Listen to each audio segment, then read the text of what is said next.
But before we do that, there's a big announcement, hence the reason that you were on the show today. Yeah. Big announcements happening. First of all, before we even get into that, because we haven't talked about it yet at all. We kind of brought it up. I would say this to you again. Congratulations on the fact that you're pursuing other things. I said these words about you on air, and I say it again to your face. I think that you were one of the best hosts that we've ever had on this network, for sure, that I've ever worked with, for sure. But are you happy with the decision to kind of move on from Movie Talk to do your thing? Yeah. I mean, when Fernandez and I talked, it was just we both kind of came to the conclusion, and Movie Talk's going in a different direction, and I'm going in a different direction, and God, what a great week it was. Yeah, it's kind of you can relax a little. It wasn't that I'm like, oh man, screw that, but like I'm still, I love being here. I love, I'm a big fan of Collider, right. and Movie Talk and everybody that works here. But God, last week was awesome, just because you just don't have that. That's responsibility. Yeah, right, and you know how I feel about responsibility. I know, and it's like I just having afternoons free. Yeah. It's nice. It was. You like it. God, it was great. Yeah. See, that's why I knew like when this came, I was like, he's gonna be just fine because he wants to go and do this. This is good for you. I had to film a couple things last week at various places, but it was like just because usually that would happen, and then on top of that, I would have to be back here in time to do Movie Talk. And so just having like that relaxation in the schedule, to do other stuff, it was a blessing. I know it's not always going to be like that relaxing, but it's nice that it landed. You did it for a very long time. It was nice. But like I said, you're working on other things, and there's kind of big exciting news happening, and you want to share it with the Collider Live audience. Well, yeah. So we have an opening announcement, which I'm in Seattle, March 14th, one night only at Columbia City Theater. So tickets were moving so well with that I was able to add on two of our friends to host it. Ken and McCool? Josh and Ken are going to be in Seattle. Okay. They're going to be hosting my comedy show. We have a great opener. Quite the trio you guys have going on now. I like it. Yeah. Well, again, it's not going to be able to happen every time, but when I can get those two guys up there, they're going to Chicago. They enjoy. I believe they're going to Chicago. Great. So we're still ironing out the kinks. Because I'm so green at this. Like, do you have to ask the theater, the person putting on the show, to bring them, or how do you? No, I mean it's all me.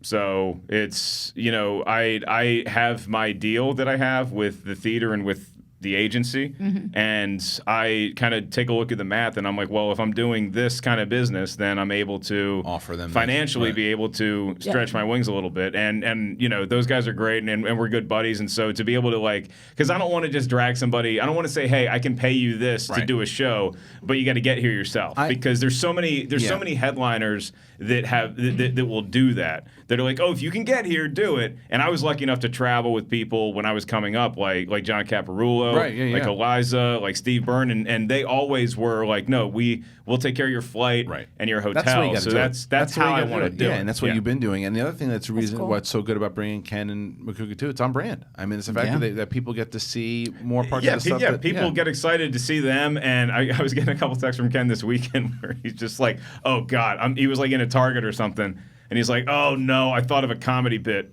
What do I do?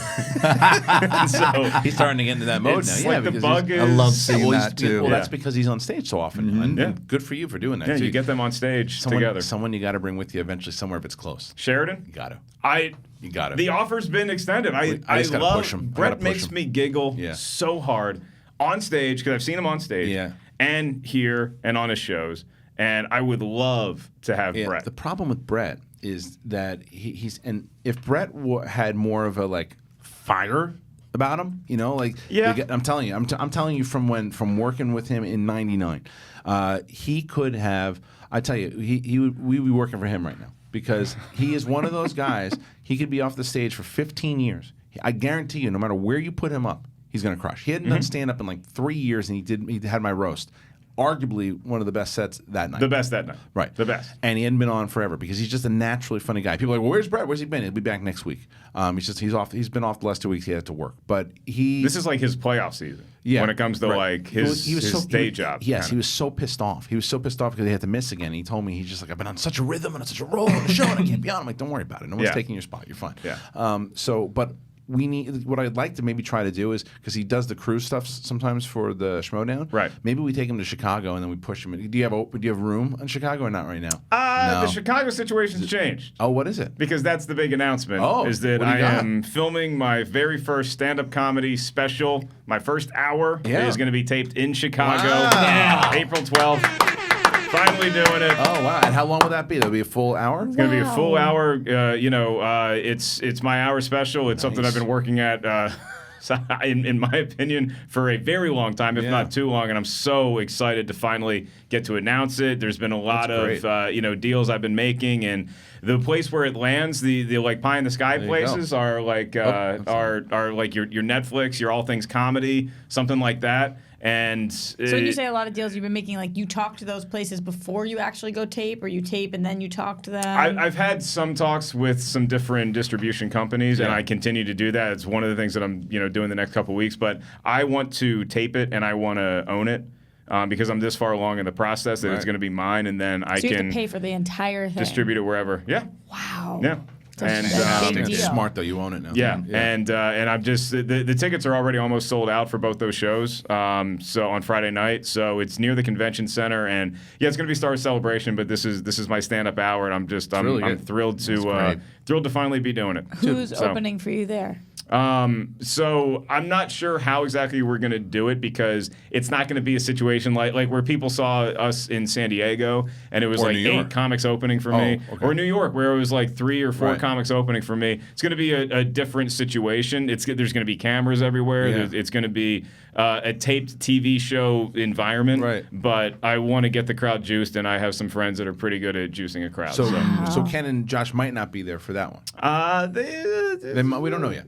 Okay. Can I come? Yeah. You are certainly welcome to come.